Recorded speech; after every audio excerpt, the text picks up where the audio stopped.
The wind screamed in my ears as the helicopter door slid open, and Elder Marcus's cruel smile was the last thing I saw before his boot connected with my chest, sending me plummeting 3,000 feet into the forbidden territory below. Time stopped. Or maybe it stretched. I couldn't tell which. All I knew was that I was falling, and the ground was rushing up to meet me like a hungry beast. My scream tore from my throat, lost in the roar of wind and rotor blades. Above me, the helicopter was already banking away, Marcus's weathered face disappearing into the metal belly of the machine. No hesitation. No remorse. Just the casual elimination of a problem that had plagued the Silver Paw Pack for 23 years. Me. This isn't happening, I thought, even as the air ripped at my clothes and whipped my dark hair into a frenzy around my face. This can't be happening. But it was. God help me, it was. I'd known something was wrong the moment they'd come for me in the night. 3 days after the blood moon ceremony, 3 days after I'd stood naked under that crimson sky and felt absolutely nothing while every other wolf my age shifted for the first time. 3 days of whispers and sidelong glances and that terrible, suffocating silence that follows failure. Elder Marcus had worn his ceremonial robes when they dragged me from my bed. That should have been my first warning. Tribunals only happen for the worst crimes, murder, treason, or breaking pack law. I'd done none of those things. My only crime was being broken. Seraphina Ashwood, Marcus had intoned in that cold, formal way of his, you have been called before the council to answer for your corrupted bloodline. I'd stared at him, confused. My bloodline? My parents. Your mother, he'd interrupted, his lip curling with disgust, was a whore who spread her legs for a rogue. Your father, the man who raised you, was too weak to see the truth. But we know. We've always known. The words had hit me like physical blows. My mother, dead these past 15 years, accused of infidelity. Of tainting the pack's precious bloodlines with rogue filth. Of creating me, a defective Omega who couldn't even manage the most basic function of a werewolf. That's a lie, I'd whispered. Marcus had smiled then, the same smile he'd worn before kicking me out of the helicopter. The evidence doesn't lie, child. Your inability to shift proves the corruption in your blood. An impure wolf cannot transform. And an impure wolf cannot remain in this pack. They hadn't even given me a chance to defend myself. No trial. No witnesses. Just 6 elders in a locked room, passing judgment on my entire existence in less than 10 minutes. I was to be exiled to a remote outpost on the border, they'd said. A place where I could live out my days in isolation, away from the pure-blooded wolves I might contaminate. I'd believed them. Stupid. So incredibly stupid. Because here I was, falling through empty air, and I understood with crystal clarity that there was no remote outpost. There had never been a plan for exile. The elders had simply been waiting for the right moment to make me disappear. The blood moon forest rushed up to meet me, its twisted canopy of ancient trees spreading like a black stain across the valley floor. The cursed territory. The no man's land between Silver Paw Pack and the Nightshade Kingdom. Where both sides executed trespassers on sight. No one would find my body. No one would even look. I was going to die, and no one would care. The thought made something inside me snap. Not break, snap, like a rubber band stretched too far, too fast.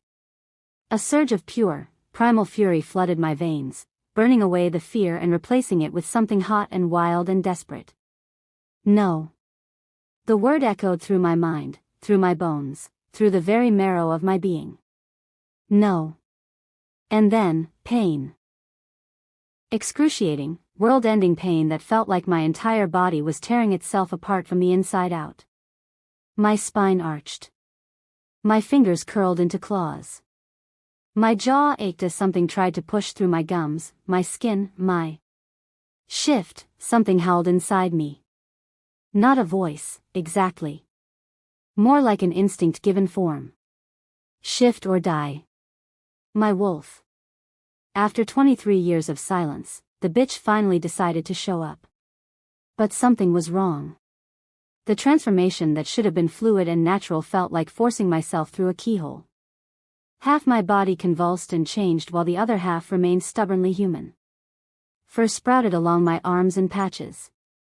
My hands elongated into something between paws and fingers.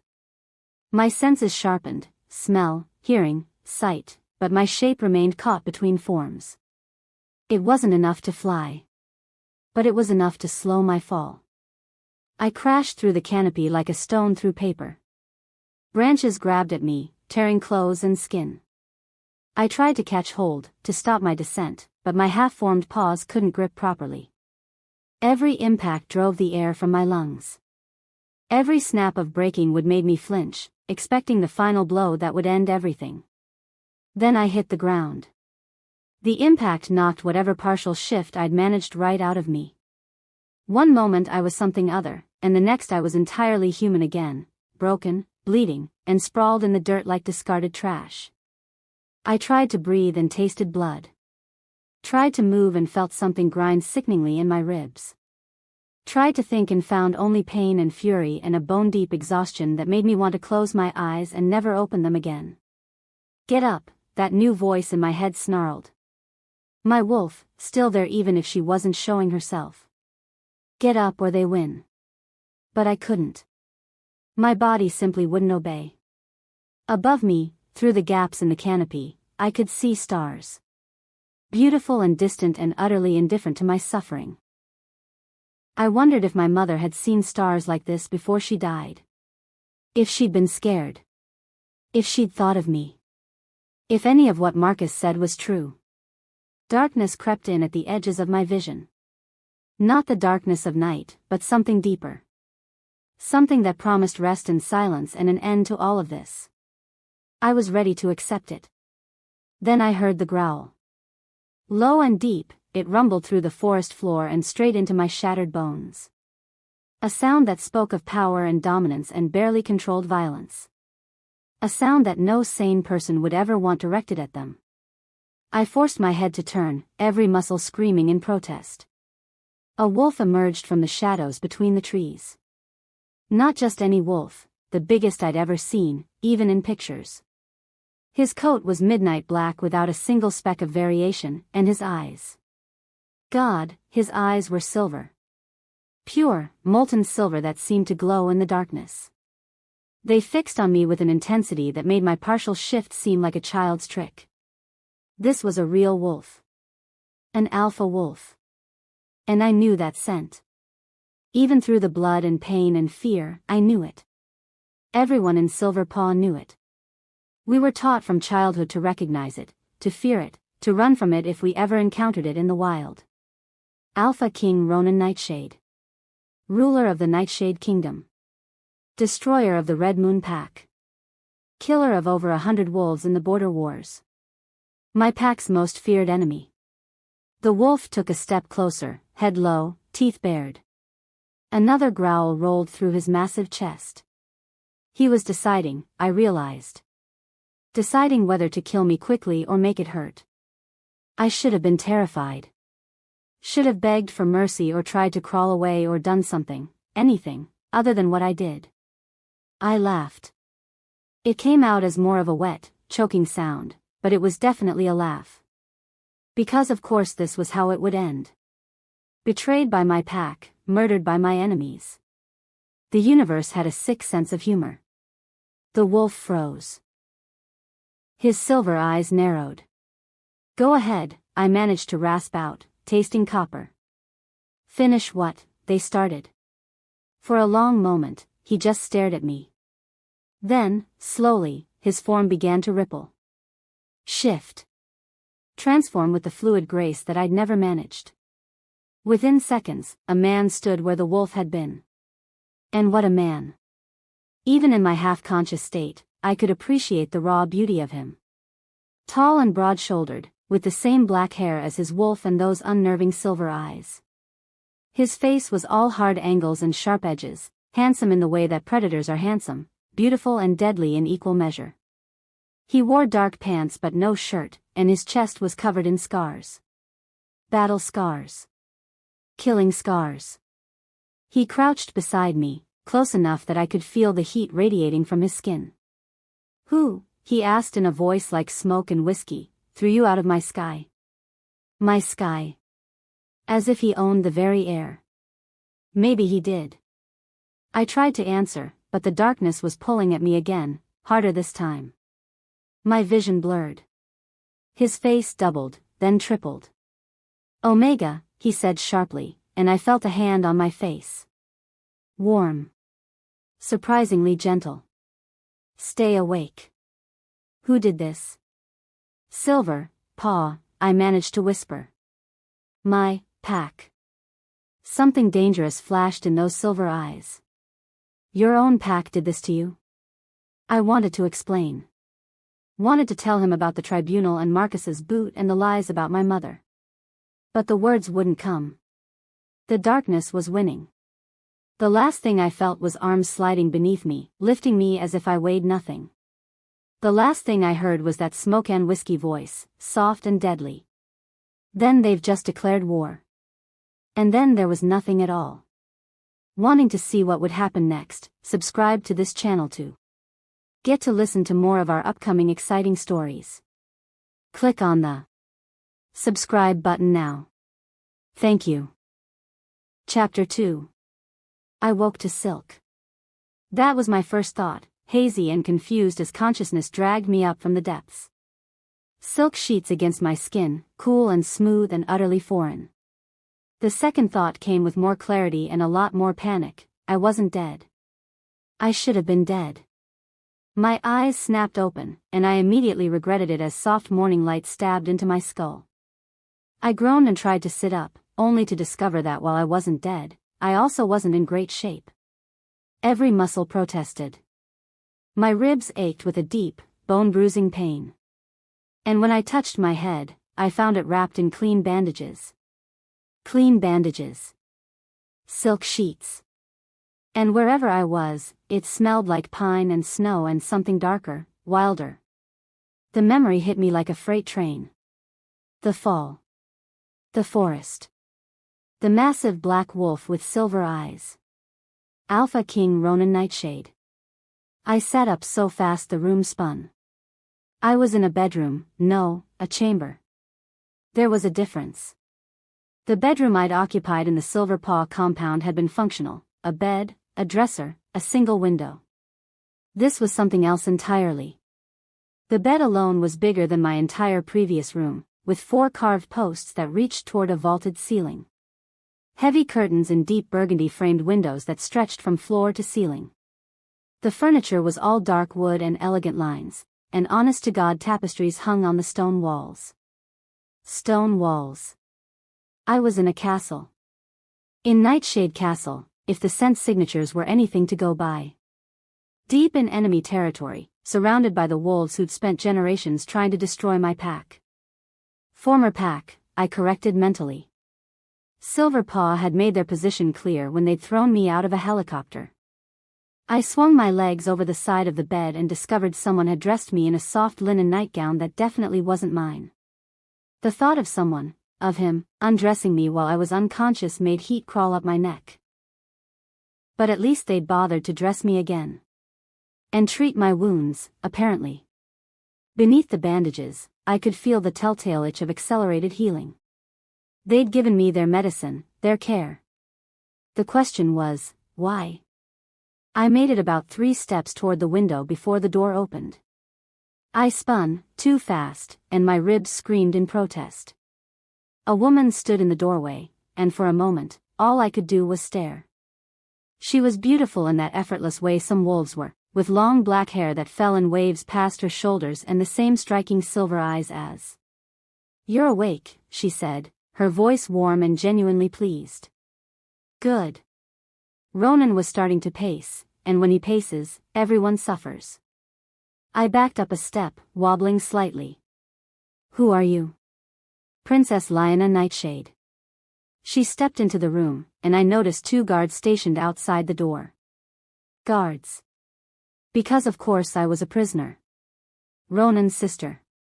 "And you're Seraphina Ashwood, the Omega who fell from the sky and ruined my brother's evening hunt." I didn't exactly plan it, I said, fighting to keep my voice steady. No, I imagine you didn't. Her expression softened. How are you feeling? Like I fell 3,000 feet through a forest. A smile tugged at her lips. Fair enough. Our healers say you're lucky to be alive. Whatever partial shift you managed saved you from worse, but you still fractured 4 ribs, broke your left wrist, and sustained a serious concussion. Plus various lacerations, bruises, and what our head healer described as the kind of damage that should have killed you. I touched the bandages on my head again. How long have I been unconscious? 2 days. 2 days. Anything could have happened in 2 days. Silverpaw could have sent hunters. Could have declared me a rogue. Could have. They haven't come looking for you, Lioness said quietly, reading my expression with uncomfortable accuracy. If that's what you're worried about. No search parties. No inquiries. Nothing. Of course not. Why would they search for a problem they'd already solved? My brother wants to speak with you, Lioness continued. When you're ready. There are clothes in the wardrobe, and there's a bathing room through that door if you'd like to freshen up first. And if I'm not ready? Something flickered in her eyes, sympathy, maybe. Then he'll wait. But not forever. And honestly? Putting it off will only make it worse. Ronan's patience is limited.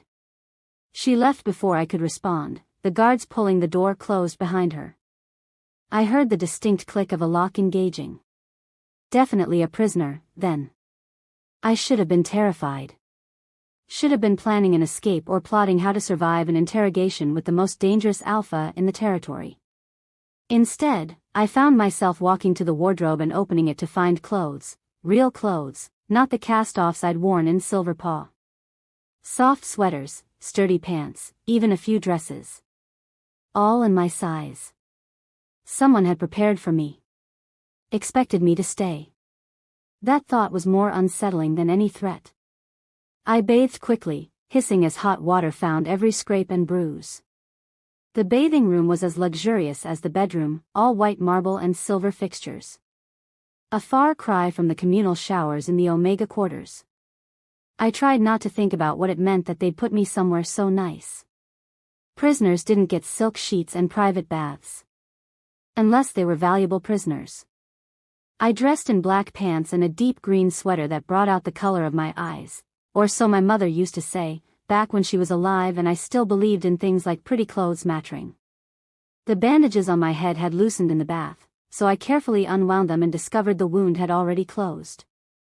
Accelerated healing, courtesy of whatever medicine they'd used.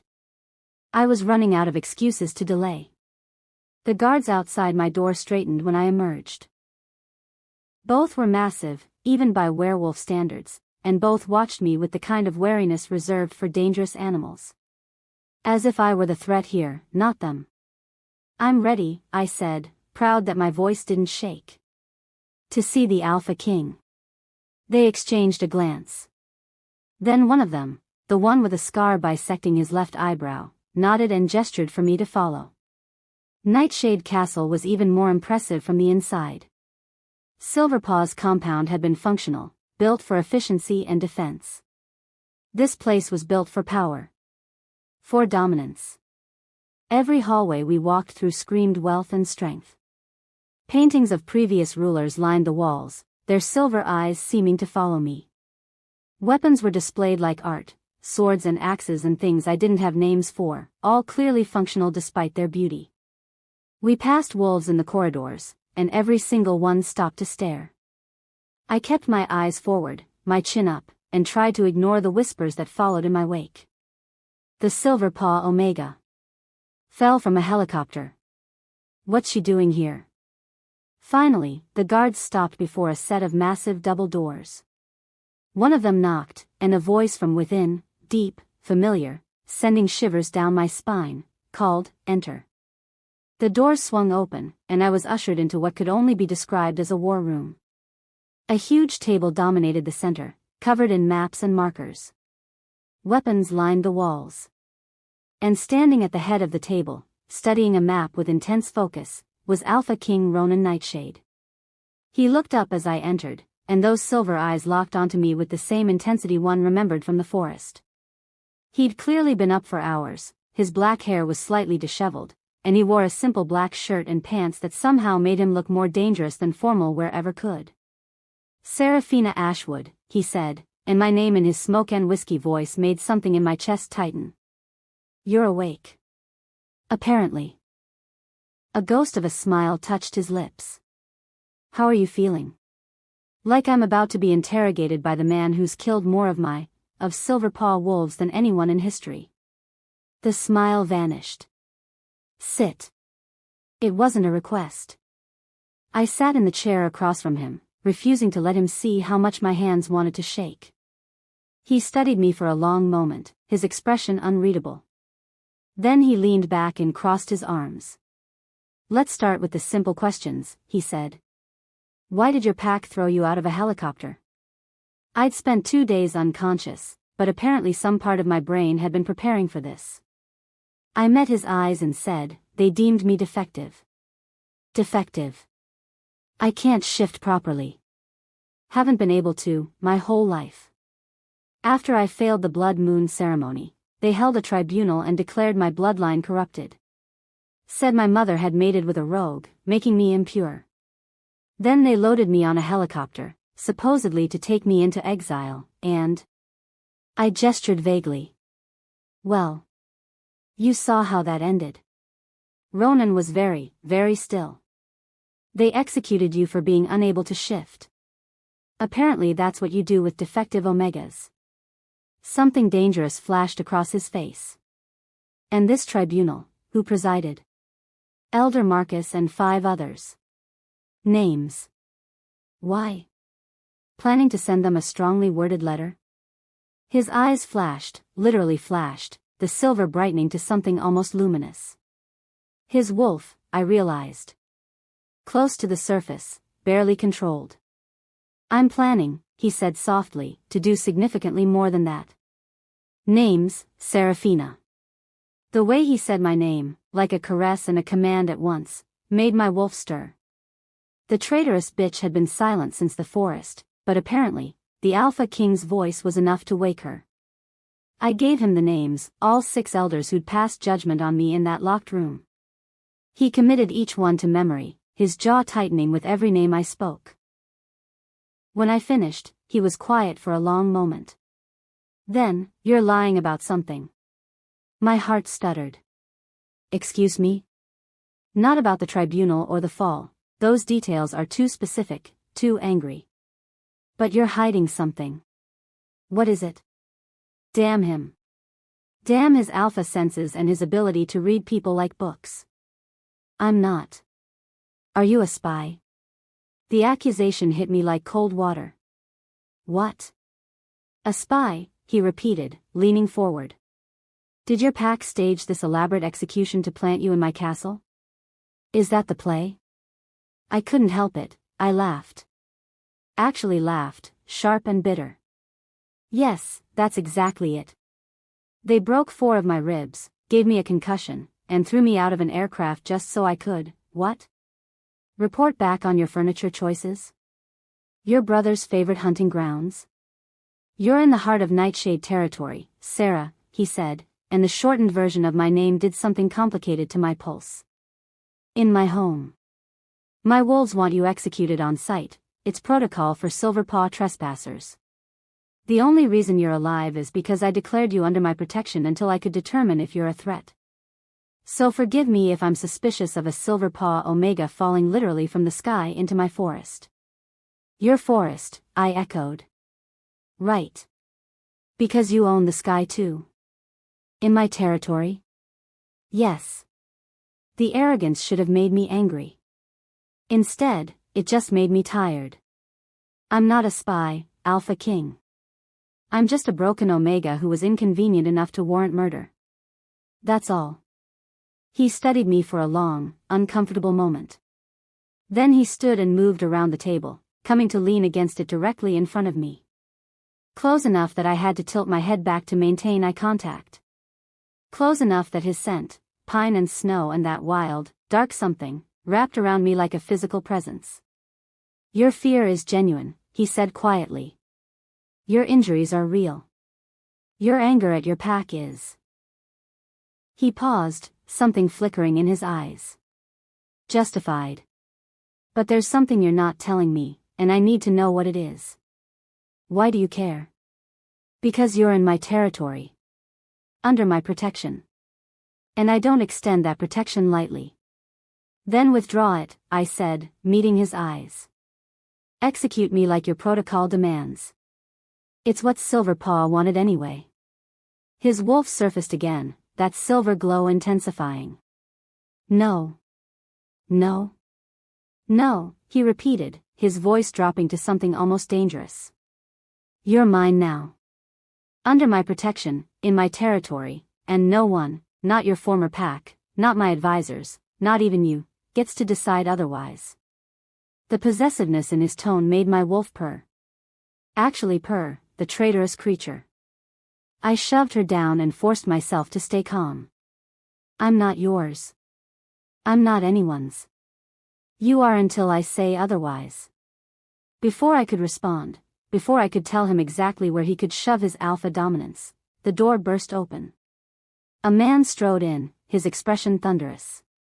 He was almost as tall as Ronan, with dark brown hair and hazel eyes that immediately fixed on me with open hostility. Ronan, he said, not bothering with titles or formalities. We need to talk. Now. Ronan didn't move from his position in front of me. Marcus. Meet Seraphina Ashwood. The Silverpaw spy. She's not a spy. She's Silverpaw. Marcus, Ronan's beta, based on the power radiating from him, crossed his arms. That's enough. Protocol states. I know what protocol states. Then you know she needs to be executed. Or at minimum, imprisoned until we can verify her story. Her story is verified. Marcus's eyes widened slightly. You can't be serious. Ronan, she fell from a helicopter into our territory. That's either the world's most elaborate infiltration or the world's most convenient accident. Either way, she stays. Ronan's voice was quiet, but it carried absolute authority. Under my protection. The council won't allow it. The council doesn't have a choice. Like hell they don't. Marcus moved closer, his own wolf rising to challenge. I could feel the power crackling between the two alphas, the room practically vibrating with dominance displays. You can't protect every broken omega that falls into your lap, Ronan. Especially not one from Silverpaw. The pack will. The pack will do as I command. Will they? Because right now, half of them think you've lost your mind, and the other half think you've found your. Marcus cut himself off, his eyes darting to me and then back to Ronan. This is insane. This conversation is over. It's not. Call a council meeting. Let them decide. For a long moment, I thought Ronan would refuse. Then he smiled, and it was the most dangerous expression I'd ever seen. Fine. Council meeting. 1 hour. Marcus looked like he wanted to argue more, but something in Ronan's expression made him back down. He shot me one last hostile look before stalking out of the room, slamming the door behind him. Silence descended like a hammer. Your beta wants me dead, I said finally. My beta wants to follow protocol. And you don't? Ronan looked down at me, those silver eyes unreadable. I follow instinct. And my instinct says you're not a threat. Then what am I? The question hung in the air between us. I watched emotions flicker across his face, confusion, curiosity, frustration, and something else. Something that made my wolf sit up and take notice, made my heart rate pick up, made me suddenly very aware of how close he was standing. I don't know yet, he said finally. But I'm going to find out. The council chamber was exactly what I expected, intimidating as hell. A semicircular table dominated the room, with high-backed chairs occupied by the most powerful-looking wolves I'd ever seen. Ronan sat at the center, with Lyanna on his right and Marcus on his left. I'd been placed in a chair facing them all, like a defendant awaiting judgment. Which, I supposed, I was. We're here, Ronan said without preamble, to discuss the status of Seraphina Ashwood, the Silver Paw Omega currently under my protection. She should be dead, said a grizzled wolf with more scars than face. Protocol. Protocol is meant to protect us from threats. She's not a threat. She's Silver Paw, another council member said, her voice sharp. That makes her a threat by definition. She was thrown from a helicopter by her own pack, Lyanna interjected. Hardly the action of wolves who trust her with their secrets. Or exactly the action of wolves running an elaborate infiltration, Marcus countered. We only have her word for what happened. And my observation, Ronan said. I was there. I saw the fall. Saw her injuries. Heard her story. She's telling the truth. Because you can sense lies now? Marcus's tone was sharp. Or because you're too busy being. He cut himself off again, but everyone in the room understood what he'd been about to say. The room erupted in whispers. I caught fragments, Mate Bond, Alpha King, unprecedented, and felt my stomach drop. That's enough, Ronan said, and the room fell silent. Sarah stays under my protection. That's not a debate. Then what is this? The scarred wolf asked. Why call a council meeting if you've already decided? Because I value your counsel. Because I want transparency. And because if any of you have legitimate concerns, beyond simple prejudice, I want to hear them. The room was quiet for a moment. Then an older female wolf, her silver hair pulled back in a severe bun, leaned forward. What are your intentions with her, Alpha King? My intentions? Will she be imprisoned? Sent away once healed? Executed once you've extracted whatever information she might have? The woman's eyes were shrewd. Or is Marcus right? Have you claimed her? The temperature in the room seemed to drop 10 degrees. Every eye was on Ronan, waiting for his answer. I was waiting too, my heart pounding so hard I was sure everyone could hear it. Ronan stood slowly, his presence filling the room. Seraphina Ashwood is under my personal protection. That means she is untouchable.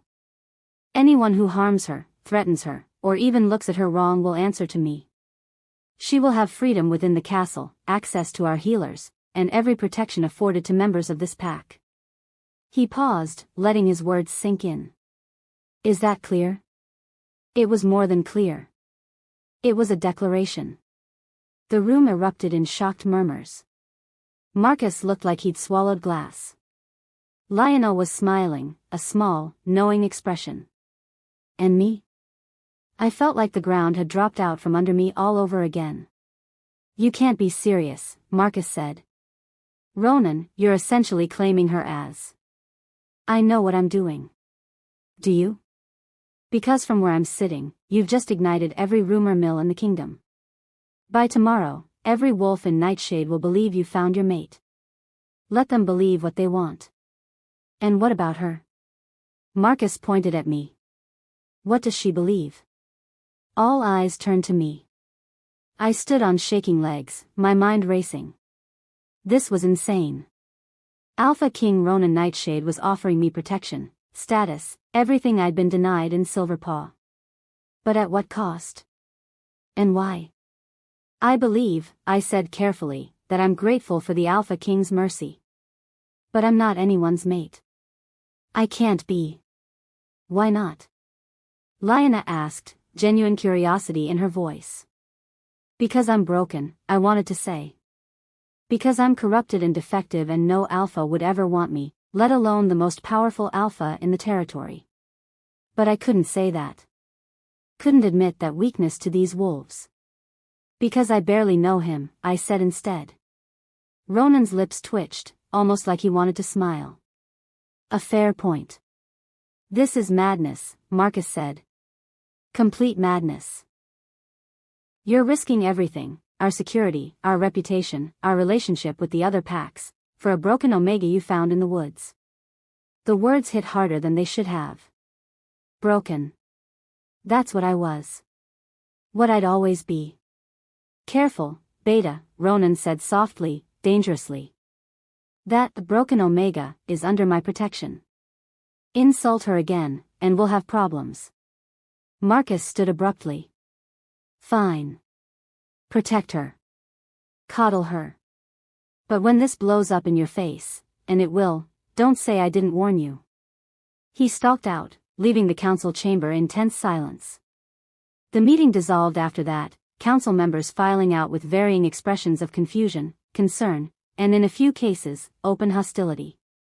I stood frozen, unsure what to do or where to go, until Lyanna appeared at my side. Walk with me, she said gently. I think we need to talk.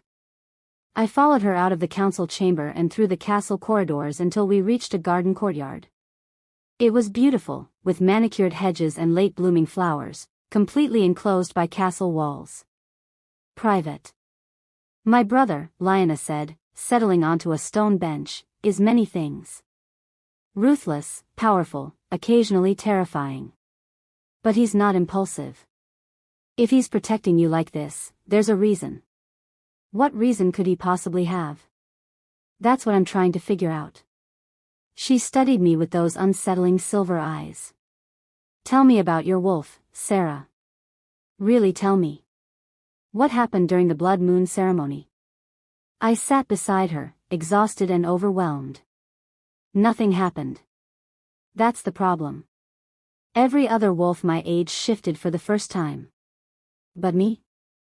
I stood there naked under the moon and felt absolutely nothing.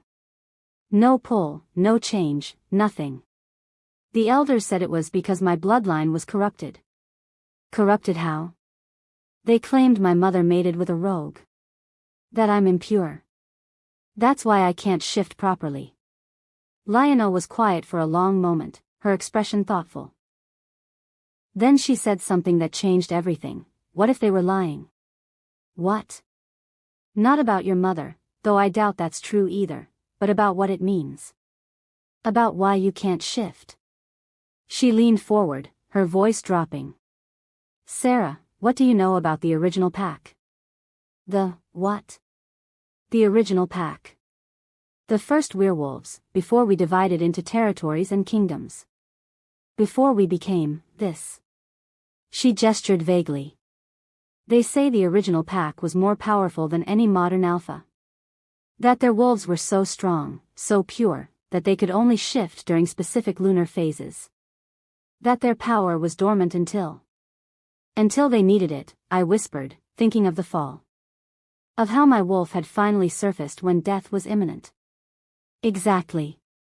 Lyanna's eyes were bright with excitement. The corrupted bloodline your elders spoke of? What if it's not corrupted at all? What if it's royal? What if you're descended from the original pack? The world tilted. That's impossible. Is it? The original pack was thought to be extinct, yes. But what if some survived? What if they integrated into modern packs, their power lying dormant for generations until... She looked at me meaningfully. Until it surfaced in you. I'm not powerful, I said. I'm broken. Are you? Or are you just different? Lyanna stood, pacing. Think about it, Sarah. Your wolf surfaces during mortal danger. Your healing is accelerated despite being defective. And my brother, an alpha who's never shown interest in anyone, is ready to go to war for you after knowing you for 2 days. That doesn't mean. It means something, she interrupted. And I think Silverpaw knew it. I think that's why they tried to kill you. Not because you were broken, but because you were too powerful. Too dangerous to their control. I wanted to dismiss it. Wanted to tell her she was wrong, that I was just a failed Omega with delusions of adequacy. But something in her words resonated. Something that felt true in a way I couldn't explain. If that's true, I said slowly, if I really am descended from this original pack, what does that mean? Lyanna smiled, and it was fierce. It means, Seraphina Ashwood, that you might be the most powerful wolf in this room. Maybe in this kingdom. She paused. And it means my brother's instinct to protect you isn't just mercy. It's recognition. Recognition of what? Of his equal, she said simply. Perhaps even his mate. The words hung in the air like a prophecy. And somewhere deep inside, in that place where my wolf lived, I felt something stir. Something wild and ancient and utterly terrifying. Something that whispered, yes. If you're still listening to this story up to this point, why don't you subscribe to this channel to continue getting impactful daily stories like this? We would be most grateful if you can do that to help boost this video to reach everyone. Thank you. Chapter 3. The morning sun was barely up when someone pounded on my door. I jerked awake, tangled in silk sheets that still felt too luxurious to be real, and scrambled out of bed. Before I could reach the door, it opened, and Ronan strode in like he owned the place. Which, technically, he did. Training, he announced without preamble. Starts now. I stared at him, still half asleep, very aware that I was wearing only the thin nightgown. Training? Your wolf. We're going to unlock her properly. His eyes swept over me, quick but thorough, before he turned his back. Get dressed. Meet me in the south courtyard in 10 minutes. He was gone before I could argue. I dressed in a daze, pulling on the training clothes someone had left folded on a chair, fitted black pants and a sleeveless top that allowed for movement. My hands shook slightly as I braided my hair back. Training with the Alpha King. Training to unlock the wolf that had been dormant my entire life except for one desperate moment of survival. Training with the man who'd declared me under his protection and ignited rumors that he'd found his mate. Not his mate, I reminded myself firmly. Just a broken Omega he's too honorable to execute. But I remembered what Lyanna had said about the original pack, about dormant power, about being something more than broken. The words had kept me up half the night, turning over and over in my mind like stones in a river. I made it to the south courtyard in 9 minutes. Ronan was already there, dressed in dark training gear that made him look even more dangerous than usual. Marcus stood beside him, his expression as hostile as ever. And Lyanna was there too, perched on a low stone wall with an expression of barely contained excitement. Good, Ronan said when he saw me. You're punctual. You didn't exactly give me a choice. His lips twitched. No, I didn't. He moved to the center of the courtyard, gesturing for me to follow. Your wolf surfaces during extreme stress, correct? During near-death experiences, you mean? That's one way to phrase it. He began to circle me, and I fought the urge to turn and keep him in sight. Predator behavior, making me the prey. But it proves your wolf exists. She's just locked away. We need to find the key. And if there is no key? If I really am just defective? You're not. The certainty in his voice made my chest tight. I've seen defective wolves, Sarah. You're not one of them. Your wolf is powerful, I felt it when I pulled you from the forest. She's just buried deep. So what, you're going to traumatize me until she comes out? Marcus snorted. That's one approach. Ronan shot his beta a quelling look. We're going to train. Push your limits. Help you find the connection. He stopped in front of me, close enough that I had to tilt my head back to maintain eye contact. But I need you to trust me. I barely know you. I know. Something flickered in his silver eyes. But you trusted me enough to stay. To accept my protection. Trust me a little more. It was the please he didn't say that got me. The vulnerability hidden beneath all that alpha dominance. I found myself nodding before I could think better of it. Good. He stepped back, rolling his shoulders. We'll start simple. Close your eyes. I did, feeling exposed and foolish standing there in a courtyard with 3 powerful wolves watching me. Reach for your wolf, Ronan said, his voice closer than before. Not desperately, like in the forest. Gently. Like you're calling to a friend who's scared. I tried. Reached inward to that place where my wolf should be and found nothing. Just emptiness and the echo of my own inadequacy. I can't. You can. His hand touched my shoulder, warm through the thin fabric of my shirt. She's there. I can sense her. Stop trying so hard. That doesn't make sense. Doesn't it? I could hear the smile in his voice. You spent 23 years trying to force a shift. Trying to be something you weren't ready to be. Maybe it's time to stop trying and start listening. I wanted to argue, to tell him he was wrong, that I'd tried everything. But his hand on my shoulder was warm and steady, his scent wrapping around me like comfort, and something in me just relaxed. And there she was. Not a voice, exactly. More like a presence. A awareness curled up in the deepest part of my soul, watchful and waiting. My wolf. I feel her, I whispered. Good. Ronan's hand squeezed gently. Now ask her why she hides. I almost laughed. Ask her? How did you ask something that was part of yourself? But I tried. Reached toward that presence with something like curiosity instead of desperation. And I got an answer, not in words, but in sensation. Fear. Deep, bone-crushing fear of being hurt. Of being rejected. Of being exposed and found wanting. My wolf had been hiding from the same thing I'd been running from my whole life, the pain of not being enough. She's scared, I said, and was horrified to hear my voice crack. Of course she is. Ronan's voice was gentle. She's been rejected her entire life. Told she's wrong, broken, corrupted. Why would she want to come out? So what do? You prove them wrong. Before I could ask how, Ronan's hand left my shoulder. I heard him step back, heard the whisper of clothing, and when I opened my eyes, he was standing 15 feet away in a fighting stance. Defend yourself, he said. Then he attacked. 3 hours later, I was bruised, exhausted, and absolutely furious. Again, Ronan said, barely winded despite the fact that we'd been at this for hours. I can't, I panted, on my hands and knees in the dirt for the 5th time. I don't have anything left. You have more. He moved closer, offering a hand to help me up. When I took it, he pulled me to my feet with easy strength. Your wolf is right there, Sarah. Right beneath the surface. You just need to stop being afraid of her.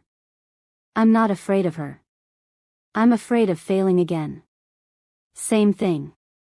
I jerked my hand from his, anger flaring hot in my chest. You don't know what it's like. To stand there month after month, ceremony after ceremony, and feel nothing while everyone around you changes. To see the disappointment in your father's eyes. To hear the whispers about how you're broken, defective, wrong.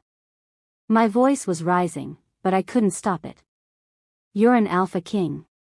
You've never failed at anything in your life. So don't stand there and tell me it's the same thing.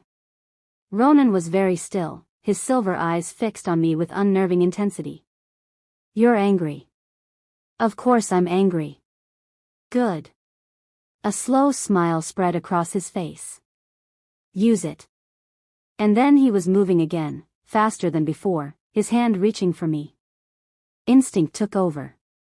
I dodged left, felt the air displaced by his hand, and something inside me roared. My wolf, responding to the threat. To the challenge. To the alpha who was pushing all my buttons and refusing to let me quit. Power flooded through me. Not the desperate, partial shift from the forest, but something stronger. Fuller.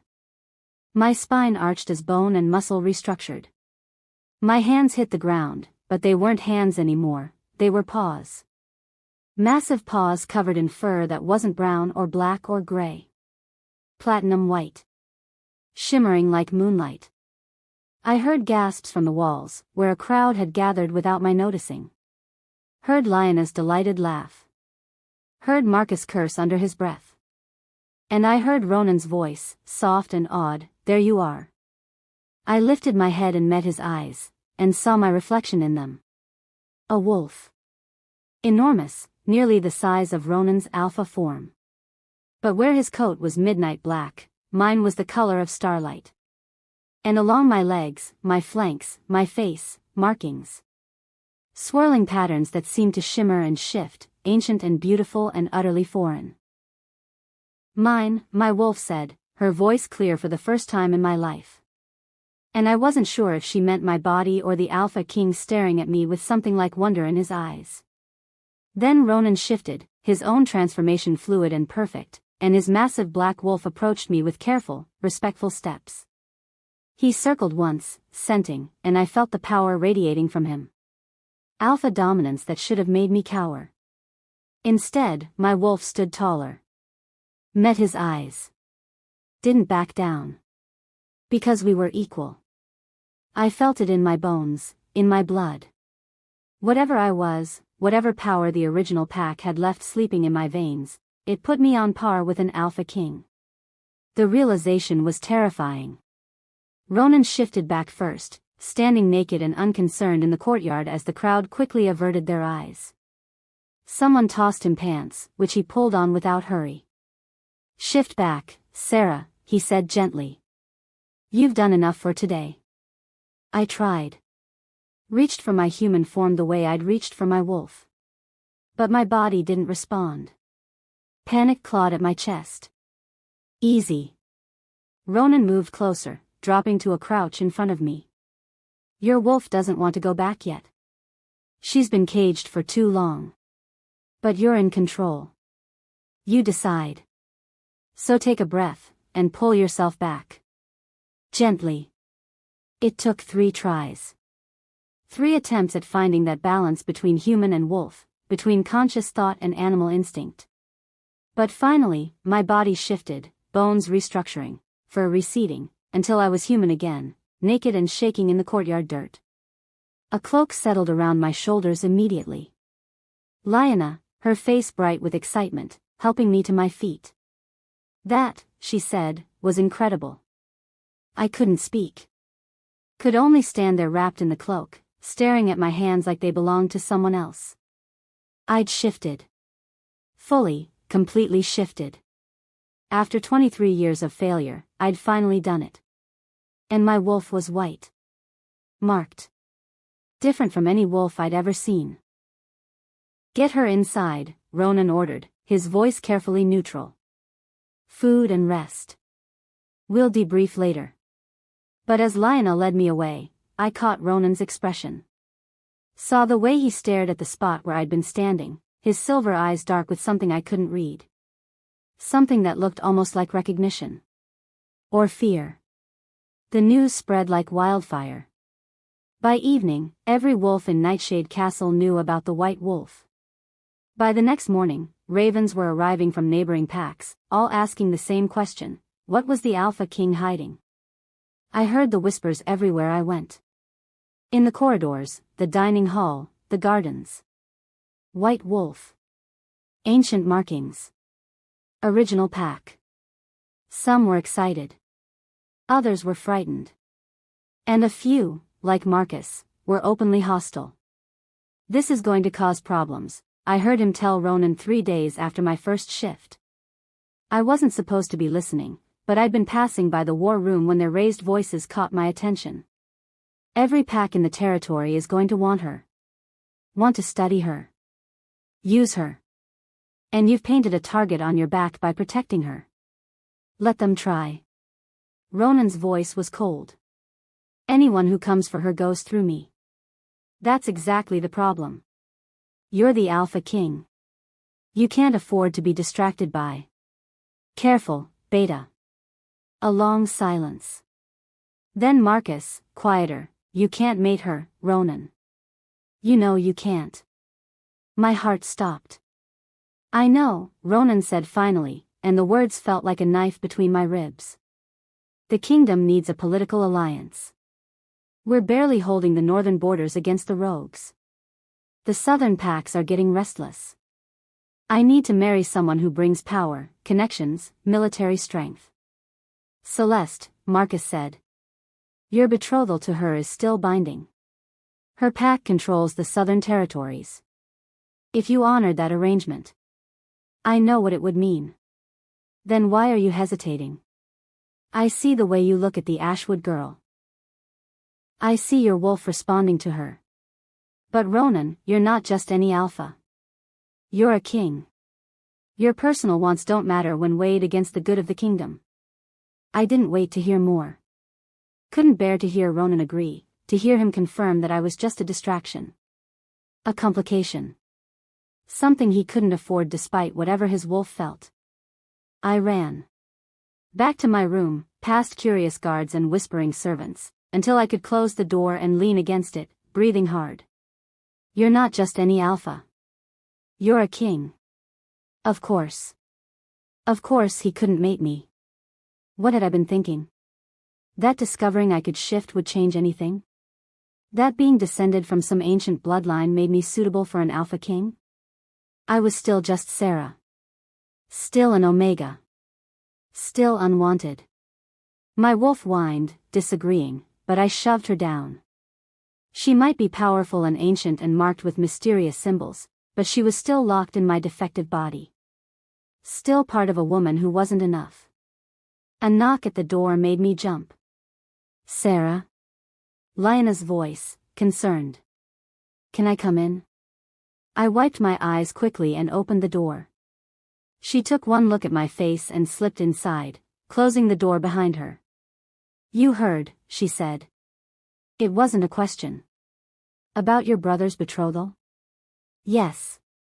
Lyanna sighed and sat on my bed. Celeste is due to arrive tomorrow. The council has been pushing for the marriage for months.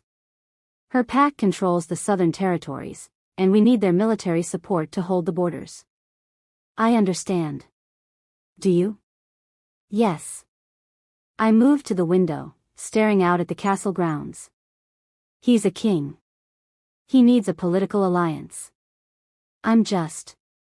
I'm nobody. An Omega from an enemy pack with a weird wolf. Why would he choose me? Because you're his mate. The words hung in the air like an accusation. I turned to face her. I'm not. You are. Lyanna stood, crossing to me. I've seen mate bonds form, Sarah. I know what they look like. The way he watches you. The way his wolf surfaces when you're near. The way he's ready to go to war for you after knowing you for less than a week. She touched my shoulder gently. You're his mate. He just hasn't accepted it yet. Because he can't afford to. Because he's scared. At my surprised look, she smiled sadly. My brother is many things, but he's not fearless. He's watched our parents' political marriage slowly destroy them both. He's seen what happens when duty and desire clash. So he tells himself he can't have what he wants. That the kingdom matters more than his happiness. Maybe it does. Or maybe he's wrong. Lyanna squeezed my shoulder. Don't give up on him yet. Please. She left before I could respond, leaving me alone with my thoughts and a wolf who wouldn't stop pacing anxiously. Celeste arrived the next day in a carriage that probably cost more than my entire pack's yearly income. She was beautiful, of course. Tall and elegant, with honey gold hair and amber eyes that swept over the assembled court with confident appraisal. She wore a dress of deep crimson that clung to curves I could never hope to match, and when she smiled at Ronan, it was with the easy familiarity of someone who'd known him for years. I stood at the back of the welcoming party, trying to be invisible.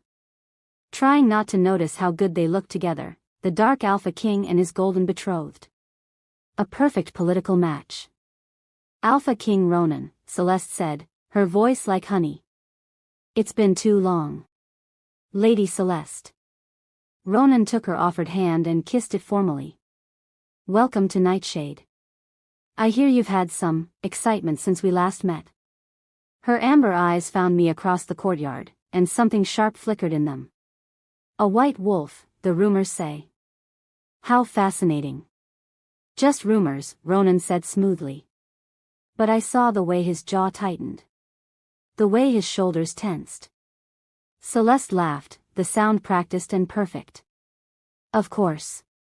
Though I hope you'll introduce me to this mysterious guest everyone's whispering about. I'd hate to feel like you're keeping secrets from your future queen. Future queen. The words hit like arrows. I slipped away before anyone could notice, retreating to the one place I felt halfway safe, the training courtyard. I'd been spending hours there every day since my first shift, learning to control my wolf. Learning to shift at will instead of only in moments of extreme emotion. Proving I wasn't broken.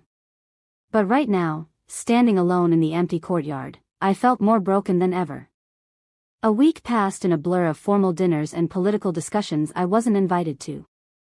Celeste was everywhere, at Ronan's side during meals, walking with him through the gardens, sitting in on council meetings.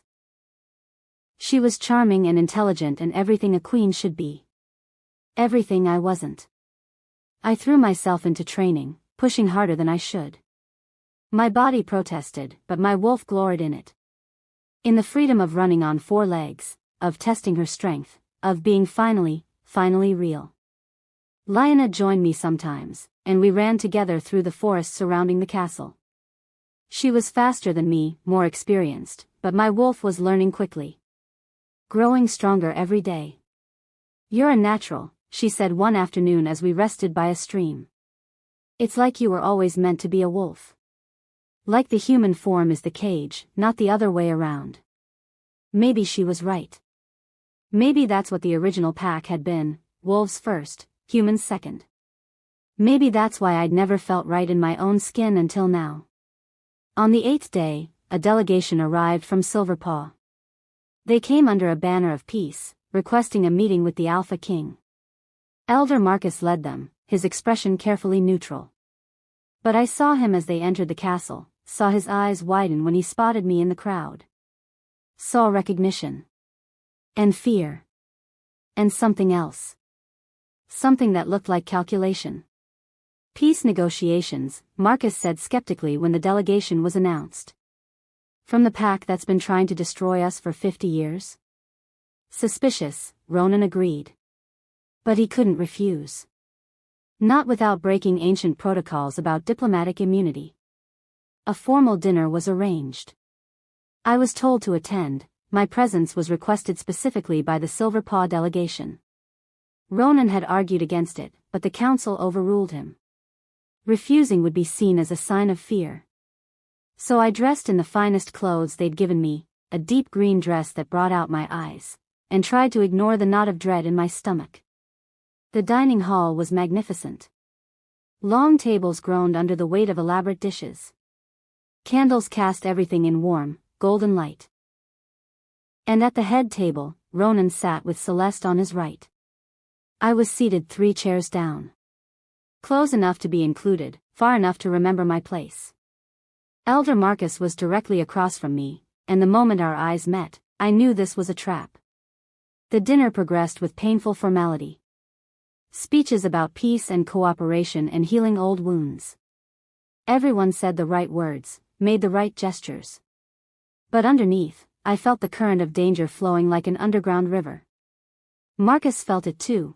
I could see the tension in his shoulders, the way his eyes tracked every Silverpaw wolf in the room. Then came the toasts. To new beginnings, Elder Marcus said, raising his glass. May our packs find the peace that has eluded us for so long. Everyone drank. I barely touched my wine, too nervous to trust anything from Silverpaw hands. Celeste leaned toward Ronan, whispering something that made him frown. The servers brought the next course, some kind of roasted bird with delicate sauce. My plate was placed before me, and I noticed the server's hands shook slightly. Warning signs. All of them. But I couldn't pinpoint what was wrong. The white wolf, Marcus said suddenly, his eyes on me. I've heard such interesting things about you, Miss Ashwood. Tell me, do you remember your fall? The table went quiet. Every eye turned to me. I remember, I said carefully. Such a terrible accident. His expression was sympathetic, but his eyes were cold. A helicopter malfunction, I was told. Pure tragedy. Is that what you told people? I met his gaze steadily. That it was an accident? What else would it be? Before I could respond, before I could call him a liar and a murderer in front of both packs, a sharp pain lanced through my skull. My vision blurred. The room tilted. Poison. The realization hit the same moment my body did. Someone had poisoned my food, my wine, something. Sarah. Ronan's voice, sharp with alarm. I tried to stand, to warn him, but my legs wouldn't hold me. I stumbled, catching myself on the table. My wine glass tipped, spilling across the white cloth, and I watched in horror as Ronan reflexively reached out to steady it. His hand closed around the glass. He lifted it, checking if I was hurt. No, I tried to say, but my voice was gone. And then, in a moment of pure instinct, Ronan did the worst possible thing. He drank from my cup. He drank to prove it was safe, to show there was no threat, to protect me from perceived poisoning attempts. I watched the wine touch his lips, watched him swallow, and felt my heart stop. Because I could smell it now, wolfsbane. The most deadly poison to our kind. And it had been in my glass, not my food. Meant for me. But he'd drunk it instead. For 3 horrible seconds, nothing happened. Then Ronan's eyes widened. The glass fell from his hand, shattering on the stone floor. He swayed, and Marcus was there immediately, catching him as his legs gave out. Poison, someone screamed. The dining hall erupted into chaos. Wolves shifted, weapons were drawn. The Silver Paw delegation was surrounded immediately, but I barely noticed. All I could see was Ronan, collapsing to the floor, his silver eyes finding mine. Sarah, he managed, his voice already weakening. Run. Then his eyes rolled back, and he was unconscious. Healers. Marcus roared, his own alpha power flooding the room. Now. They came running, 3 of them, their faces grim as they examined Ronan's prone form. I stumbled forward, my own poisoning forgotten in the horror of what had happened. Wolfsbane, the head healer said, her voice tight. A lethal dose. He has minutes, not hours. Then heal him. Celeste cried, her perfect composure cracking. There's nothing we can do. Wolfsbane stops the wolf. Without the wolf, there's no healing. No regeneration. He's essentially human, dying of a poison that's burning through his veins. The healer looked up, her eyes finding me. There's only one cure for wolfsbane poisoning. My mouth was dry. What? A mate bond. The marking. It creates a connection strong enough to share life force, to pull the poison from one body to another where it can be diluted and filtered. But it requires. She hesitated, glancing at Celeste. It requires the true mate. The wolf-chosen mate. Not a political match. Every eye in the room turned to me. No, Celeste said, her voice sharp. That's not possible. I'm his betrothed. I can. You can't. Lioness stepped forward, her expression fierce. She's his mate. We all know it. We've all seen it. The question is whether she'll claim him. The room held its breath. I stared down at Ronan, at the man who'd protected me when he should have killed me. Who'd trained me, challenged me, seen me as something more than broken. Who'd declared me under his protection even when it made his life harder. Who'd drunk poison meant for me without hesitation. The man who'd said he couldn't afford to mate an unknown Omega. But he was dying. And I was the only one who could save him. Tell me what to do, I heard myself say. The healer's expression softened. Shift. Both of you need to be in wolf form. Then you mark him, bite the junction of his neck and shoulder. Your wolf will know where. The bond will form automatically if you're truly mates. And if we're not? Then he dies, and the marking will mean nothing. No pressure, then. I moved to Ronan's side, dropping to my knees beside him. Up close, I could see how pale he was. How shallow his breathing had become.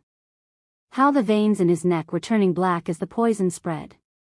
"Hurry," the healer urged. I reached for my wolf, finding her immediately. She was frantic, pacing, desperate to save him. To claim him. To complete what she'd been yearning for since the moment we'd met him in the forest. My shift was easier now. Fluid. Natural. Within seconds, I was on 4 paws, my white coat gleaming in the candlelight. Marcus was already stripping Ronan's clothes, making it easier for his shift. But Ronan was unconscious, his wolf too poisoned to respond. "You'll have to force it," the healer said. "Call his wolf. Demand it. You're his mate, your call will be stronger than the poison." I didn't know how to do that. Didn't know how to call another wolf. But I tried, threw my head back and howled. Not a cry of pain or fear, but something else. Something primal and commanding that came from that ancient place where my wolf lived. A summons. A demand. Shift. For a horrible moment, nothing happened. Then Ronan's body convulsed. Fur erupted across his skin. Bones restructured. And his massive black wolf collapsed where the man had been, barely conscious but alive. I didn't hesitate. Moved forward and sank my teeth into the junction of his neck and shoulder, exactly where my wolf directed. Felt his blood on my tongue. Felt power surge between us, hot and electric and absolutely terrifying. The mate bond snapped into place like a physical thing. I felt everything, his pain, his weakness, the poison burning through his system. But I also felt his strength, his power, his absolute will to survive. And beneath it all, I felt his wolf recognizing mine. Accepting the claim. Claiming me in return. The bond formed a bridge between us, and I felt the poison flowing across it. Into me. Diluting in my bloodstream. My wolf was strong enough to filter it, to break it down, to render it harmless. Ronan's breathing steadied. The black veins began to fade. He was going to live. I released the bite, stumbling back, and found myself surrounded by wolves. Both packs, staring at us with expressions ranging from shock to horror to awe. Because I'd just claimed the Alpha King. In front of everyone. Including his betrothed. I'd just become the Nightshade Queen. And somewhere in the chaos, I heard Elder Marcus whisper, "Impossible." But it wasn't impossible. It was done. The bond thrummed between us, new and raw and absolutely undeniable. Ronan's wolf lifted his head, his silver eyes finding mine. And in them, I saw recognition. Acceptance. Choice. He'd chosen me. Even unconscious, even dying, his wolf had chosen me. The question was, what would happen when he woke up and realized what I'd done? If you're still listening to this story up to this point, why don't you subscribe to this channel to continue getting impactful daily stories like this? We would be most grateful if you can do that to help boost this video to reach everyone. Thank you. Chapter 4. The bond was fire. It burned through me, obliterating everything I thought I knew about myself, about power, about what it meant to be wolf. I felt Ronan's life force intertwining with mine, felt the poison being pulled from his system into mine where my ancient blood neutralized it like water-quenching flame. But it didn't stop there. Power erupted from the marking point, from where my teeth had pierced his flesh. Not just healing energy, but something vast and terrible and utterly unstoppable. It radiated outward in waves that made the air shimmer, made the stone floor crack beneath us, made every wolf in the dining hall drop to their knees with involuntary submission. Every wolf except Ronan. His massive black form rose, stronger than before, his silver eyes blazing with power that hadn't been there moments ago. I felt it through the bond, my bloodline wasn't just healing him. It was amplifying him. Completing him. Making him something more than even an Alpha King. Impossible, Elder Marcus said again, backing away. His face had gone white. The prophecy, it can't be. But it was.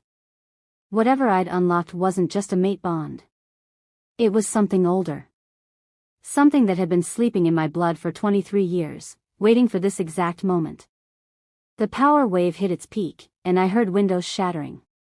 Felt the ancient stones of Nightshade Castle trembling. Somewhere in the back of my mind, I knew I should be terrified. Should be trying to control this.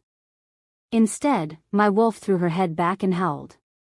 It wasn't a cry of pain or fear. It was a declaration. A claiming. The sound of something ancient and powerful announcing its return to a world that had tried to erase it. Every wolf in the castle answered. Couldn't help but answer.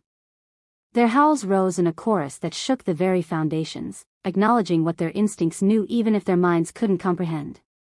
Something had changed. Someone had risen.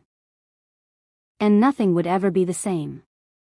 The power finally crested and began to recede, flowing back into me like a tide returning to the sea.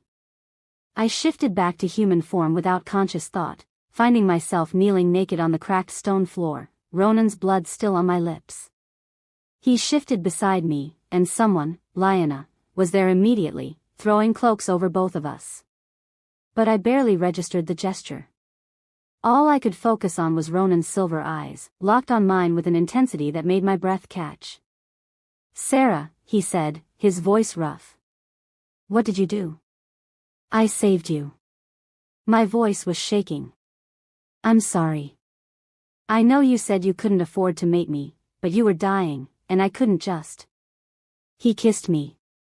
Right there, in front of both packs, in front of Celeste and Marcus and everyone. Pulled me against him and kissed me like I was oxygen and he'd been drowning. The bond flared between us, and I tasted power and possession and something that felt dangerously close to love. When he finally pulled back, his forehead rested against mine. "Don't apologize," he said quietly, "just for me. Don't ever apologize for this. But the Alliance. Fuck the Alliance." He pulled back, helping me to my feet. "You're my mate. My chosen. And after what just happened, I don't think anyone in this room has any doubt about that." He was right.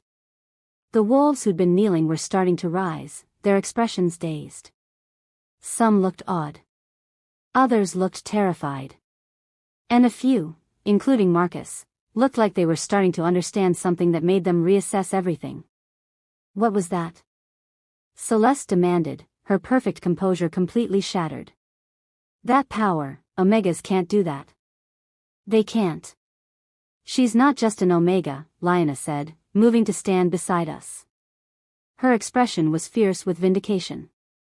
"I tried to tell you. The original bloodline doesn't produce submissive Omegas. It produces queens. Mates who don't serve their alphas, they complete them."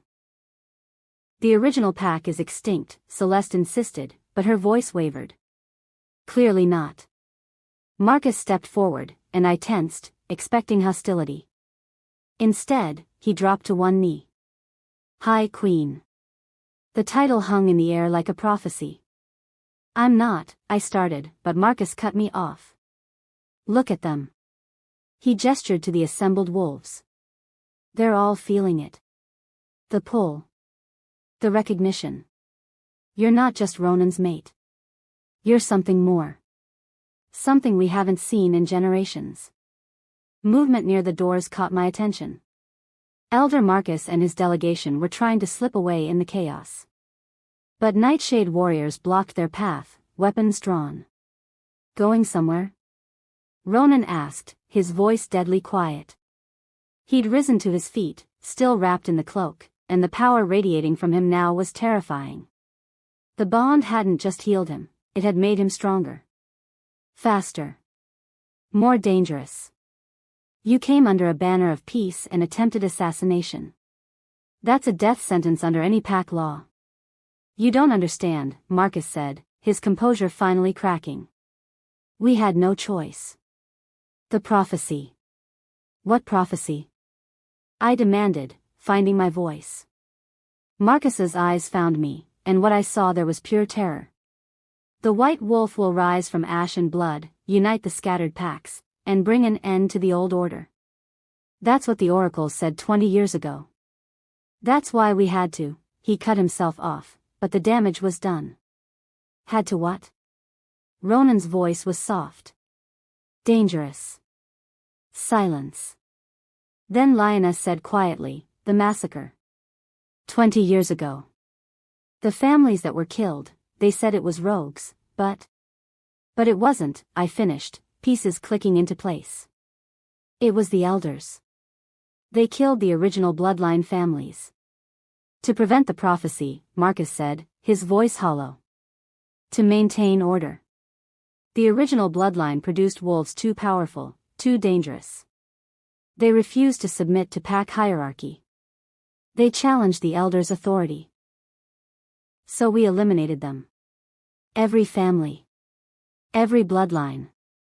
We burned their homes, salted their lands, and swore the secret to our graves. The room was absolutely silent. Every bloodline? I asked, my voice shaking. My mother. Your mother was a servant in one of the original bloodline homes. She smuggled you out the night of the massacre. The family she served, the Ashwoods, they were the last of the royal line. The direct descendants of the first Alpha King. Marcus laughed, a broken sound. She died protecting you.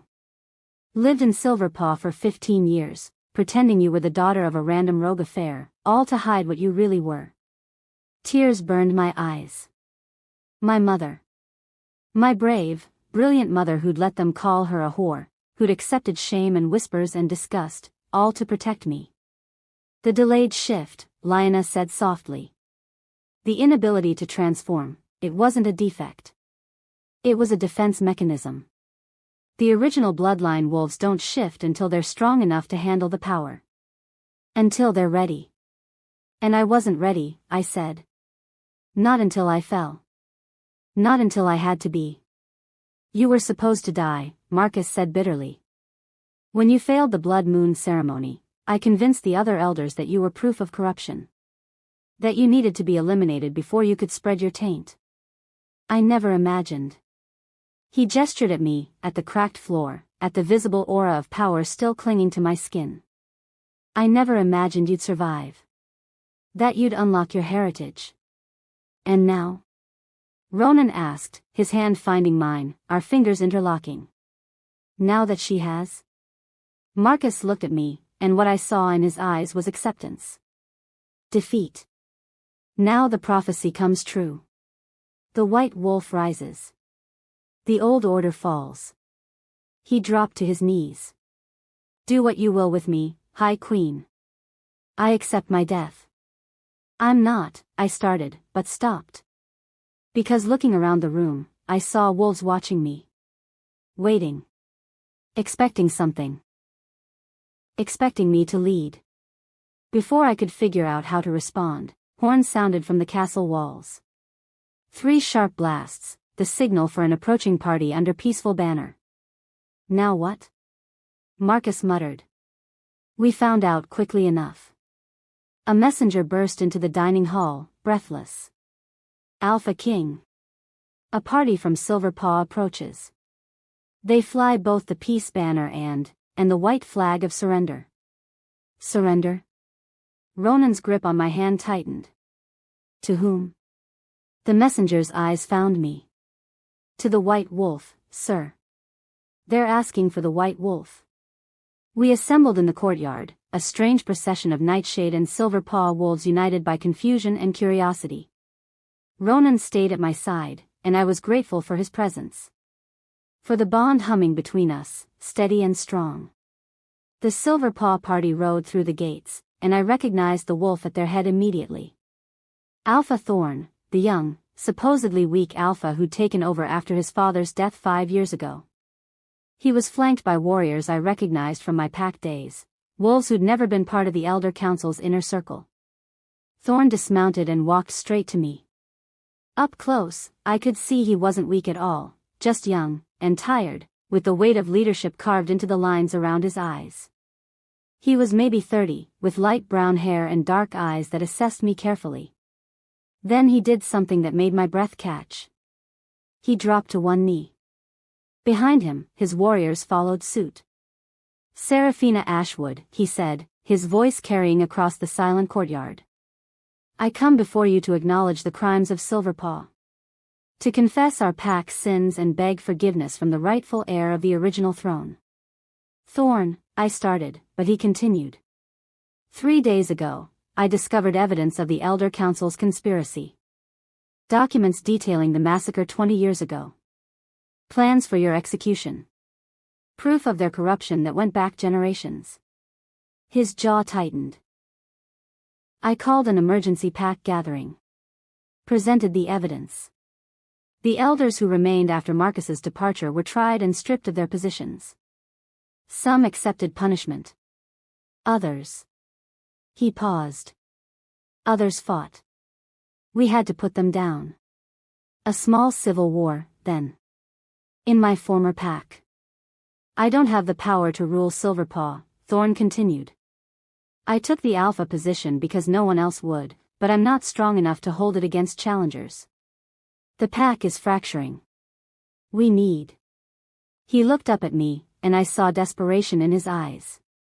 We need what you are. What you represent. Unity. The old bloodline.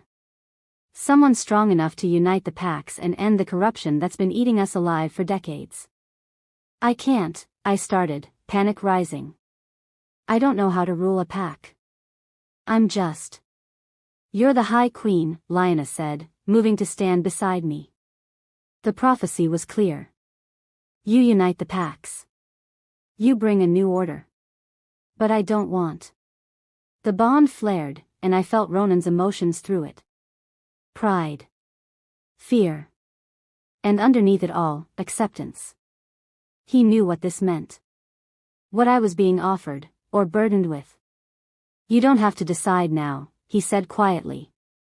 But Thorn's right. The packs are fracturing. The corruption runs deep. And you. He touched my face gently. You're something they haven't seen in generations. A symbol. A rallying point. A target, I countered. That too. His smile was grim. The other Alpha Kings will have heard by now. About the White Wolf. About the power surge. Some will want to ally. Others will want to eliminate you before you become a threat. As if summoned by his words, a raven landed on the courtyard wall. Then another. And another. Within minutes, 6 ravens had arrived, each bearing messages sealed with different pack insignias. Marcus collected them, breaking the seals carefully. His expression grew grimmer with each one he read. The Mountain King offers alliance, he reported. The Coastal King demands an audience. The Desert King threatens war if you attempt to claim sovereignty over his territory. And the Highland King, he paused, looking up. The Highland King calls for a Grand Council. All 5 regional kings plus the White Wolf. To be held at the neutral ground in 1 month's time. 5 kings, I said quietly. And me. 6 rulers, Lyanna corrected. You're not just another alpha, Sarah. The original bloodline held authority over all packs. That's why they were eliminated, because they threatened the regional king's power. I looked at Ronan, at the man I just mate bonded with, and felt his conflict through our connection. He was an alpha king.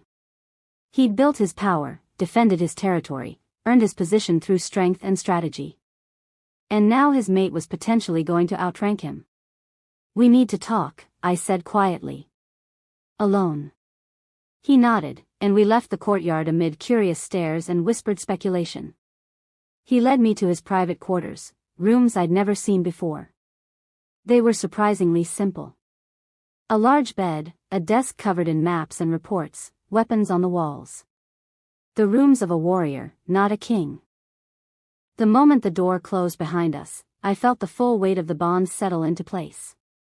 Now that the immediate crisis had passed, I could feel everything, his emotions, his thoughts, the steady beat of his heart that now matched mine. I can feel you, I whispered. I know. It's. He moved closer, his hand cupping my face. It's overwhelming. Terrifying. Perfect. You said you couldn't afford to mate me. I was an idiot. His thumb traced my cheekbone. I thought I needed a political alliance. Thought I needed to marry for power. But you. He laughed quietly. You are power. More than I ever imagined. I don't want to outrank you, I said. I don't want to rule. I just wanted to survive. I know. But survival isn't enough anymore, is it? He pulled me against him, and I felt his heart racing against mine. They're right, Sarah. You're something the packs haven't seen in generations. A unifying force. A queen who could end the territorial wars, the corruption, the constant struggle for dominance. With you, I said firmly. If I do this, and I'm not saying I will, but if I do, you're with me. Not behind me. Not below me. With me. Something fierce and possessive flashed in his eyes. Equal partners? High King and High Queen. I rose on my toes, pressing my lips to his. I complete you, remember? That's what the original bloodline does. We don't diminish our mates. We amplify them. He kissed me properly then, deep and claiming, the bond flaring between us with heat and promise. When we finally broke apart, both breathless, his forehead rested against mine. I was supposed to marry Celeste, he said. Make the political alliance. Secure the southern territories. What do you want? You. Just you. From the moment I saw you in that forest, bloody and broken and still fighting, I knew. My wolf knew. I just couldn't admit it. And now? Now I'm done being a coward. He pulled back, his silver eyes intense. Whatever comes next. Grand councils, threats from other kings, prophecies and destiny, we face it together. I nodded, relief flooding through me. Together. A knock at the door interrupted us. Marcus's voice, Ronan. We have a problem. We emerged to find chaos. Celeste was in the courtyard, and she'd shifted, a beautiful golden wolf with amber eyes that were currently locked on me with murderous intent. You stole him, she snarled, her voice distorted by her wolf form. You stole everything. My position. My future. She lunged. I didn't think. Just reacted. Shifted in a heartbeat and met her charge with my own. We collided in a tangle of fur and teeth, and I felt her claws rake across my side. Pain, sharp and bright. But I was stronger. Faster. My wolf was ancient and powerful, and Celeste, for all her beauty and political connections, was no match. I had her pinned in seconds, my jaws around her throat, and felt her pulse racing beneath my teeth. One bite. One moment of pressure, and she'd be dead. Sarah. Ronan's voice, calm despite the violence. Don't. I wanted to. God help me, I wanted to end her. To eliminate the threat, the competition, the beautiful golden wolf who'd had what I wanted. But I wasn't a killer. Not like this. I released her, stepping back, and shifted to human form. Someone threw a cloak over me as Celeste scrambled away, shifting back herself. You should have killed me, she spat, blood running from scratches on her shoulder. You should have.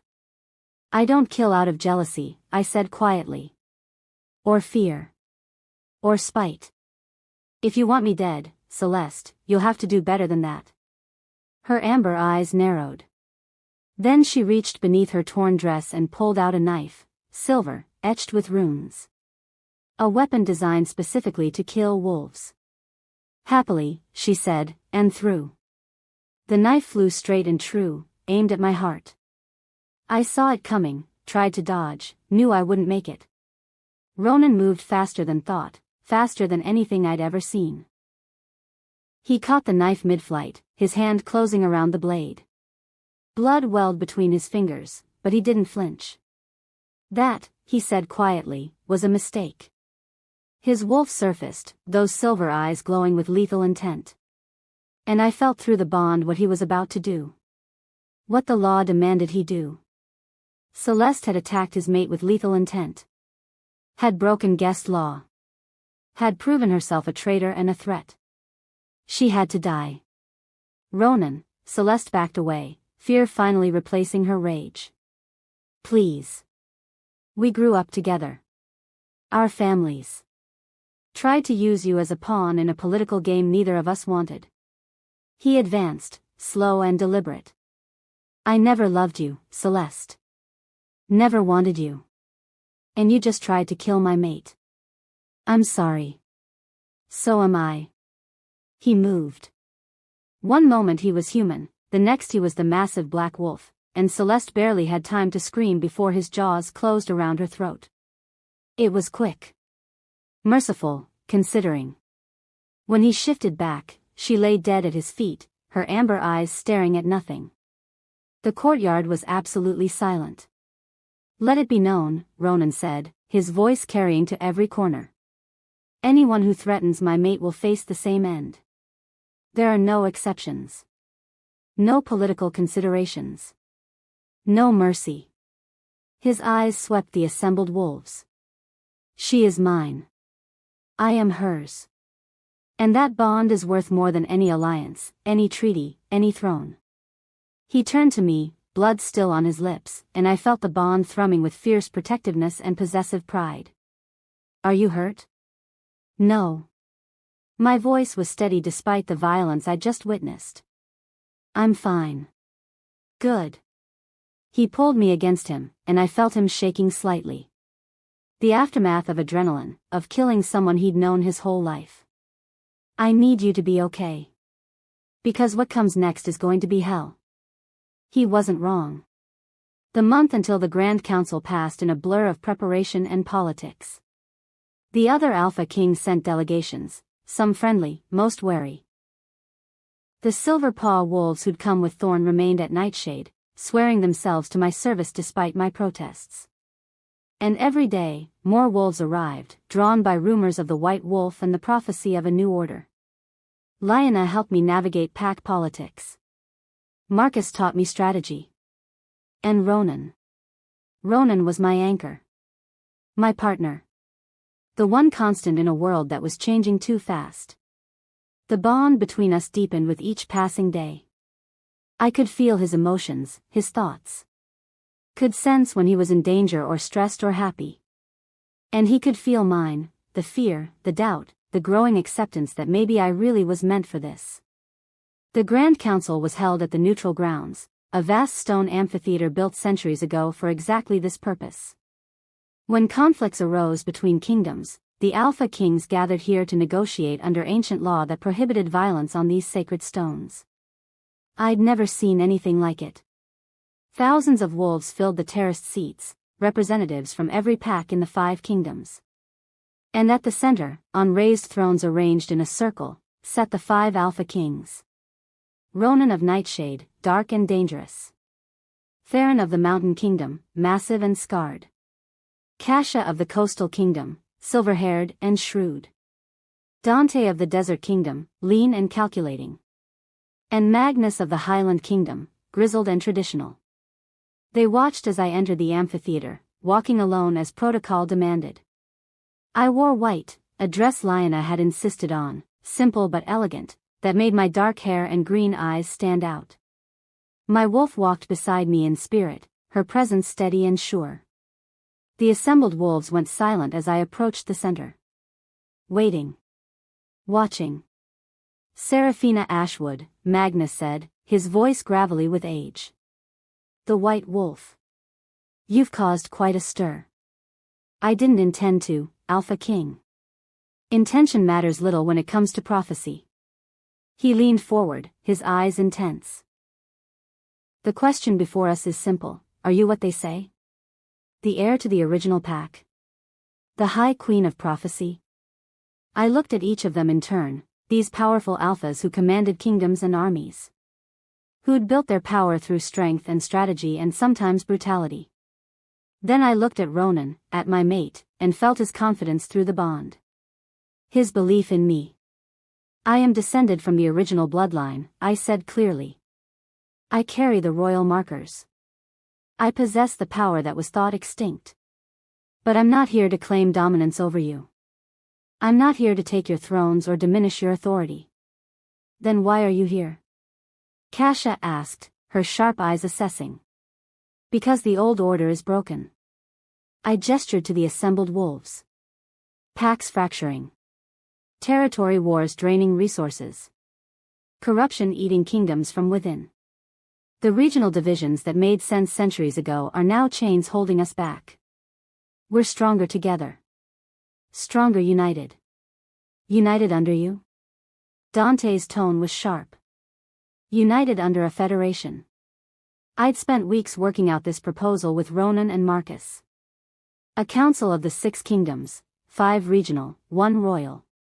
Each king maintains sovereignty over their territory. Each pack keeps their traditions, their identity. But we coordinate. Share resources. Support each other against external threats. And yes, I would serve as High Queen, not to rule you, but to mediate. To bridge gaps. To ensure no single kingdom becomes too powerful or too corrupt. And your mate? Magnus asked, looking at Ronan. The Nightshade King becomes High King? He does. I met Ronan's eyes. As my equal partner. Together, we ensure no kingdom is favored. No pack is forgotten. The amphitheater erupted in whispers. I could feel the weight of thousands of eyes, feel the decision balancing on a knife's edge. You ask us to surrender our independence, Theron rumbled. To bow to a wolf we don't know. To accept a queen who hasn't proven herself in battle or strategy. I ask you to evolve, I said quietly. To see that the world is changing. That the old ways, the constant fighting, the territorial disputes, the corruption, they're killing us. Slowly, maybe, but certainly. I paused, letting the words sink in. I'm not your enemy. I'm your future. If you'll accept it. Silence. Long and heavy and suffocating. Then Thorn stood from his seat among the Silverpaw wolves. I accept. He moved to the center, dropping to one knee before me. Silverpaw acknowledges Seraphina Ashwood as High Queen. We join the Federation. One by one, the Alpha Kings exchanged looks. Calculating. Considering. Kasha stood next. The Coastal Kingdom accepts. On the condition that our trade routes remain under our control. Agreed, I said. Theron followed. The Mountain Kingdom accepts. But we want representation on any council decisions that affect border territories. You'll have it. Magnus hesitated longest.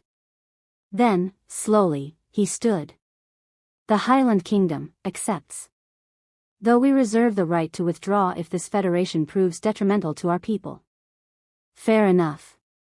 That left Dante. The Desert King watched me with calculating amber eyes, his expression unreadable. Finally, he said, the Desert Kingdom will take time to consider. We don't make rash decisions. I understand. I met his eyes steadily. But understand this, the Federation moves forward with or without you. I'd prefer with. He smiled, sharp and dangerous. We'll see. It wasn't a perfect victory. But 4 kingdoms accepting was more than I'd dared hope for. Ronan stood, moving to my side. Together, we faced the assembled wolves. The Federation of the 6 Kingdoms is born, he announced. High Queen Seraphina and High King Ronan will coordinate the council. Each regional king maintains their sovereignty. But we stand together. United. The amphitheater erupted in noise. Some cheering, some protesting, everyone talking at once. But it was done. The new order had begun. The coronation was held 3 weeks later at Nightshade Castle. I wore a dress of white and silver, with the ancient markings of the original pack embroidered along the hem in platinum thread. Ronan wore black and silver, his crown forged from metals mined in all 5 kingdoms, a symbol of unity. Lyanna placed my crown on my head, delicate platinum work to look like wolves running in eternal circle. Marcus placed Ronan's, heavy and imposing and regal. High Queen Seraphina, the gathered wolves intoned. High King Ronan. I looked out at the assembled court, at nightshade wolves and silverpaw wolves, at representatives from the mountain and coastal kingdoms, at the faces of people who would look to me for leadership and guidance and strength. The weight of it should have crushed me. Instead, I felt Ronan's hand find mine, felt the bond steady and strong between us, and knew I could bear it. We could bear it. Together. The celebration lasted late into the night. Dancing and feasting in toasts to the new federation. I smiled and nodded and played my role, but exhaustion was starting to creep in. Ronan felt it through the bond. You need rest. I'm fine. You're exhausted. And... He hesitated, his hand moving to rest gently on my stomach. You're pregnant. The world stopped. What? I can sense them. Through the bond. 2 heartbeats. Twins. His smile was soft and wondering. Our children. The bridge between the old bloodline and the new. Tears burned my eyes. Pregnant. With twins. With Ronan's children who would carry both the ancient power of the original pack and the strength of the Alpha Kings. Are you happy? I asked, suddenly uncertain. He laughed, pulling me close. Happy?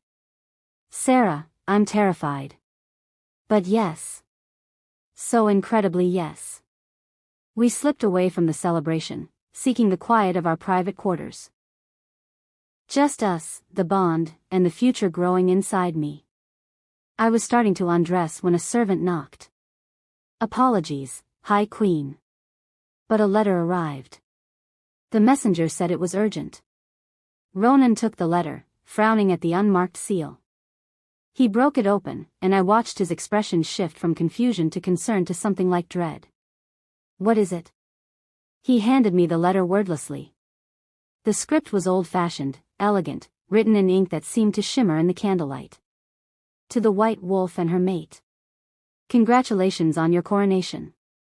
The Wolf Kingdoms celebrate, unaware of the debt that comes due.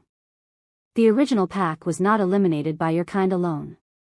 We allowed it. Encouraged it. Because they grew too powerful. Too unified. Too dangerous to our interests. You think you've won? You think you've brought a new order? You've merely announced yourself. Made yourself a target. And we have been hunting your kind for millennia. The Wolf Kingdoms are just one piece of a much larger game. And you, little queen, have just put yourself in check. We'll be seeing you soon. Sleep well. While you still can. The Ancient Council. The letter crumbled to ash in my hands, leaving no trace except the scent of something old and wrong and utterly inhuman. Ronan pulled me against him, his arms tight and protective. We'll face it, he said. Whatever's coming. Together. I looked up at him, at my mate and king and partner, and felt our children's presence through the bond. Felt the weight of the crown on my head and the responsibility on my shoulders. Together, I agreed. But as I stood there in his arms, I couldn't shake the feeling that our story, the story of the White Wolf and the Alpha King, was only just beginning. And the real danger had yet to show its face. The end. Thank you for watching this video. Subscribe, like and share this video to continue listening to this type of story daily and also, to appreciate this community too. I would like to hear your wonderful opinion about this story. Please comment below.